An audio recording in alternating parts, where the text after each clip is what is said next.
11 ఏళ్లకి నాకున్న అనుభవాన్ని తారుమారు చేసింది organic creamery. We're building the confidence in the market. కూర్చోడానికి స్థలం ఉండదు. హాయ్, మా వాళ్ళు నన్ను క్వశ్చన్ అడిగారు, how ice cream sales changes depends upon the season అని.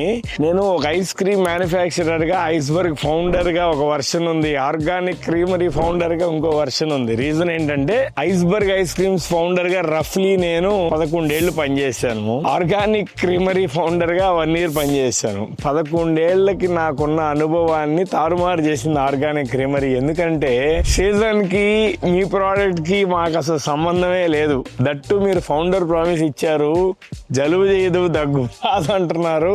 ఇంకెంతకంటే ఏం కావాలని మీరు నమ్మరు. సాటర్డే, సండే లాంటి టైమ్స్ లో or evening times in the regular working days లో మీరు ఆ స్టోర్స్ కనుక విజిట్ చేస్తే కూర్చోడానికి స్థలం ఉండదు.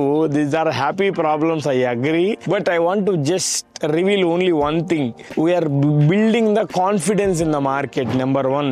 అండ్ రెండోది, నేను ఆర్టిఫిషియల్ సినారియోలో క్రియేట్ చేసిన మాటల్ని మాత్రమే బేస్ చేసుకొని కస్టమర్ రిప్రజెంటేషన్ అనేది ఉండదు. నిజంగా బాగుంటేనే, నిజంగా సాటిస్ఫై అయితేనే, నిజంగా వాళ్ళకి జలుబు రాకపోతేనే, దగ్గు రాకపోతేనే మళ్ళీ విజిట్ చేస్తారు. సీజనల్ సెగ్మెంట్ అనేది అన్ని బ్రాండ్స్ కుందేమో, బై గాడ్స్ గ్రేస్, దేవుడి దయ వల్ల ఆర్గానిక్ క్రీమరీ ఆర్ ఐస్బర్గ్ కి లేదు, ఇక మీదట కూడా ఉండదని నమ్ముతున్నాను.